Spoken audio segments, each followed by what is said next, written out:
ಮಾಳು ನಿಪ್ನಾಳ್ಗೆ ಸಪೋರ್ಟನ್ನು ಸಹ ಮಾಡ್ತಾ ಇದ್ದಾರೆ ಮಾಲಾಶ್ರೀ ಬೆಳಗುಂದಿ ಮತ್ತು ಬಾಳು ಬೆಳಗುಂದಿ. ಮಾಳು ನಿಪ್ನಾಳ್ ಅವರು ಬಿಗ್ ಬಾಸ್ ಮನೆ ಒಳಗಡೆ ಚಟುವಟಿಕೆಗಳನ್ನು ಸಹ ತುಂಬ ಚೆನ್ನಾಗಿ ಮಾಡ್ತಾ ಇದ್ದಾರೆ.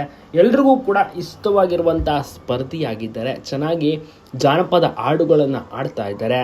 ಆದರೆ ಇನ್ನಷ್ಟು ಟಾಸ್ಕ್ ಗೇಮ್ಗಳಲ್ಲಿ ಚೆನ್ನಾಗಿ ಪರ್ಫಾರ್ಮೆನ್ಸನ್ನು ನೀಡಬೇಕು ಅನ್ನುವಂಥ ಒಂದು ವಿಚಾರವನ್ನು ತಿಳಿಸ್ತಾರೆ. ಮತ್ತು ತುಂಬಾ ಸಪೋರ್ಟನ್ನು ಸಹ ಮಾಡ್ತಾ ಇದ್ದಾರೆ ಮಾಲಾಶ್ರೀ ಬೆಳಗುಂದಿ ಅವರು. ಬಾಳು ಬೆಳಗುಂದಿಗೂ ಕೂಡ ಮಾಳು ನಿಪ್ನಾಳ್ ಉತ್ತಮವಾದಂಥ ಸ್ನೇಹಿತ. ಸಾಕಷ್ಟು ಒಳ್ಳೊಳ್ಳೆ ರಸಮಂಜರಿ ಕಾರ್ಯಕ್ರಮಗಳಲ್ಲಿ ಇಬ್ಬರು ಕೂಡ ಜುಗಲ್ಬಂದಿಯಾಗಿ ಪರ್ಫಾರ್ಮೆನ್ಸ್ಗಳನ್ನು ನೀಡುತ್ತಾ ಬಂದಿದ್ದಾರೆ. ಬಿಗ್ ಬಾಸ್ಗೆ ಸೆಲೆಕ್ಟ್ ಆದಂಥ ಮಾಳು ನಿಪ್ನಾಳ್ಗೆ ಬೆಸ್ಟ್ ವಿಶೇಷನ ತಿಳಿಸಿ ಕಳಿಸಿದರು. ತುಂಬ ಚೆನ್ನಾಗಿ ಮಾಳು ಅವರು ಬಿಗ್ ಬಾಸ್ ಮನೆಯಲ್ಲಿ ಲವಲವಿಕೆಯಿಂದ ಉತ್ಸಾಹದಿಂದ ಕಂಗೊಳಿಸುತ್ತಿದ್ದಾರೆ.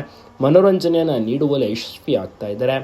ಇನ್ನೂ ಜಾಸ್ತಿ ಯಶಸ್ವಿಯಾಗಿ ಮನೋರಂಜನೆ ನೀಡಬೇಕು ಅಂತ ಮಾಲಾಶ್ರೀ ಅವರು ಮನಸ್ಫೂರ್ತಿಯಾಗಿ ವಿಶ್ ಮಾಡಿದ್ದಾರೆ. ಪ್ರತಿದಿನ ಬಿಗ್ ಬಾಸ್ ಕಾರ್ಯಕ್ರಮವನ್ನು ಮಾಲಾಶ್ರೀ ಅವರ ಕುಟುಂಬ ಕೂಡ ವೀಕ್ಷಣೆ ಮಾಡುತ್ತೆ. ಎಲ್ಲ ಸ್ಪರ್ಧಿಗಳು ಚೆನ್ನಾಗಿ ಆಡ್ತಾ ಇದ್ದಾರೆ ಅಂತ ಕೂಡ ಒಂದು ಸಪೋರ್ಟನ್ನು ಮಾಡಿದ್ದಾರೆ.